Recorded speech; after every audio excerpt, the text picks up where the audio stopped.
Hey, it's me, Cavlar, and this is a devlog. So you might remember in the last devlog, we added these magic difficulty spikes that change whether or not they're there depending on how hard you want the game to be. What I didn't mention was how long it takes to change all the spikes in a level to another type, place a ton more, and see if each difficulty is balanced afterwards. And most of the time, it isn't. I haven't even tested half of the levels yet because I'm scared that I'll have to redo all the spikes again. But yeah, it takes a while. The boss has different health now depending on the difficulty, so I'm going to stop talking about how you'll never be able to complete it. Trust me, you will. It also moves faster on high difficulties, and on hard, it's almost as fast as the player. I've also realized that I can't really use the level editor to make actual levels because of shitty reasons like Unity being special. I do have a way of doing it well that I can think of, but it seems like effort, so I basically copied level 13 into a form I can actually work with, and then I completely redid level 14 because it wasn't a good level. I also changed my weapon system slightly because there was one trigger that did a bit of damage and one trigger that immediately killed the enemy no matter how much health it had. Now I can just assign a damage value to the fireball and that's how much damage it does. Don't know why I didn't do that in the first place, but there you go. This of course means that I can have enemies that take more shots to kill, and it also means I can balance the weapons easier. For example, the green homing fireball now does more damage than the blue watery shit, but less damage than the normal fireball. I'm also going to remove the bouncy weapon. For now I'll keep it, but as soon as I find a replacement weapon, I'm going to fucking delete it. Unless you want me to keep it, I might just change the texture and make it have some animation when it bounces or something, because I think the way it looks is most of the reason why I don't want to keep it. Or maybe it's this. There's a proper inventory system now, and when you switch to different weapons, it shows that on screen. Then it fades away because I don't really want any clunky UI on screen when you play, and this is the system I came up with to counter that. There will also be weapons that you can unlock as you go along soon. The health of enemies now changes with the difficulty, and it restarts the level when you change the difficulty now, so you can't just beat a level on easy then switch to hard just before you walk out the exit. Of course, beating a level on different difficulties doesn't do anything yet, but I will add some way of seeing what difficulty you've beaten each level on in the future. Another really interesting and cool thing is that the spikes are random colors now. Kind of. I don't know, I thought I'd just throw that in here. I think it makes them look slightly less boring, and boring is not really a word that I would like to see scattered across the Steam reviews. The next thing I added to Tower of Hell was,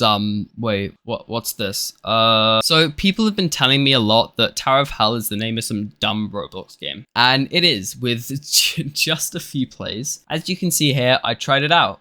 What is that? Yeah, as you can see, the game is really bugged and that's why no one plays it. But the fact is, I did accidentally steal the name. Oops. So I'm gonna have to change it. I would keep the name if the game still looked like this and was an actual tower. And although the first chapter is meant to be a tower, let's be honest here, it isn't. And the rest of the chapters aren't gonna be towers, so the name doesn't really make sense anymore. So I've just decided on calling it Lizard the Game. If you have a better suggestion, leave a comment because I don't think this is the best, but you know, it'll do for now. Something I added to make the screen look a bit more interesting are these hit markers. I don't know if this would help or hurt the look of the game, but it definitely helps, and the player now has some idea of how powerful each weapon is. And it gets really fun when an enemy dies. I was thinking of adding really cringe ones like LOL and POG and OMG, but I do actually want people to buy this game, so I decided not to do that. There will be an option to turn this off, by the way, eventually. If you have any suggestions for more 3-letter words that could come up when you die, leave them in the comments and I might add them. Here's the list so far. Also, I fixed a bug where red enemies would die to spikes even when they were like 2 blocks away because their tongue hitbox would hit it if it was trying to attack the player, even though it can't even hit the player from that far away. Big brain game dev moment. The boss is finally a different color to the player. I'm probably going to change this color again though. I want it to be kind of similar to the player, but not too similar, and I don't want it to be the same as any enemies. The story isn't meant to be just a bigger version of a red enemy chasing after you. It's meant to be the king of all lizards, which is also why I gave him a crown. The volume slider actually works now. Sometimes. I'm sure there's a better way of doing this, but who cares? For the most part, it works. The next thing I added was this shooty turret thing. It shoots at your position, added to your velocity times by a multiplier, plus a little bit of RNG. The missile rocket things that it shoots don't actually hurt the player, but the explosion when it hits its target does. I wanted another enemy to be in the game, but I don't know how to draw sprites, so this is what I came up with, and it actually makes the game feel more interesting instead of not making it interesting. I still don't know how it feels, so I might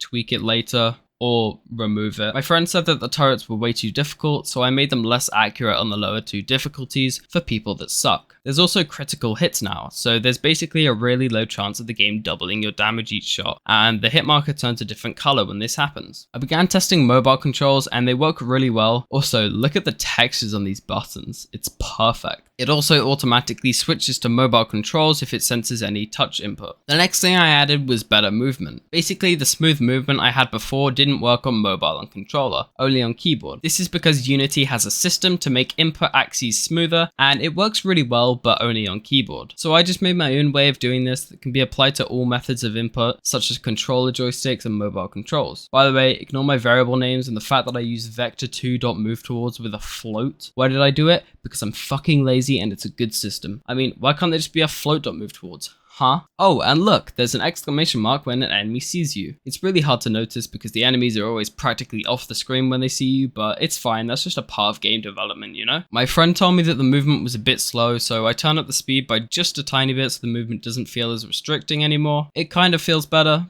I think. I also added this 6 speedrunning timer. There's no way to turn it off yet, but it's on my list, okay? The player can now use the same tongue attack as the enemies, and it has a bit more range. This is my best attempt at adding melee combat, and it's really bad, but it's also absolutely hilarious, so I'm gonna keep it. At the moment, you have to press the T key to use it because I can't really think of any other keys that would work best for it. The reason behind this is that the tongue isn't really something you would switch to, it's just a part of the lizard, so it seems strange adding it to the inventory. And to switch to melee, you would have to go through every single fireball first. Enemies now don't jump randomly before they've spotted the player, and they do jump when on top of the player, so you can't get stuck like this anymore. I fixed up some levels that had spikes in places that made the game way too difficult, even on hard mode. As I mentioned earlier, I haven't done too much difficulty balancing yet, but I'm getting there. I also made level 14. I'm trying to make every level a slightly different style to the last. In the next devlog, I'm definitely going to redo some of the earlier levels. I mean, look at that. Come on, what is that? The enemies don't collide with the player anymore, which makes situations like this impossible. I've let a few of my friends test the game, and this is the sort of thing that kills a lot of people unless they know how to get out, which isn't really fair as most players won't think to do this. If you just try and run away when this happens, you either die from the enemy or you die when trying to jump over something and the enemy pushes you back down. So now you just go right through enemies. I also cranked up the bloom a bit more in chapter 1 to hide the shitty graphics. All of the guns now have a bit of randomness in their rotation when the player shoots them, and since the force applied to them is relative to their rotation, this adds a little bit of randomness and possibly some luck as to where the fireballs land. I decided to not give the enemy fireballs as much rotation because I want them to be kind of predictable. I made it so that the game now saves the last level you played and puts you into that level when you next open the game. This kind of means the player doesn't really have a chance to decide to do something else when they load into the game, and they are put right into the action. It also means you don't have to find the level you were last playing again, you can just jump right in. I spent some time rewriting some of the player script to allow for a basic health system. Surprisingly, it only took a few minutes. When you get hit by something, your Y velocity is set to 5, it plays an animation and you are invincible until the animation is finished. At the moment, your health is the same on all difficulties, but that will change soon. For now, you have 2 health, fireballs do 2 damage, the red lizards do 1 damage, and spikes still instantly kill you no matter how much health you have. In the next devlog, I'll probably balance this a bit more for other difficulties. I also decided to nerf the red enemy a bit because as soon as you get close to them, you're dead. And now that enemies go right through the player, they can't just stand on your head or vice versa. Sometimes you're forced to be right next to or actually inside an enemy. So I made the range they can attack you from a bit less and increase the delay between their attacks. Finally, someone left a comment on the last video that asked me what was unique about my game. I'm adding new things to my game all of the time, but nothing really makes it unique. But I do need an idea, something that's going to change everything.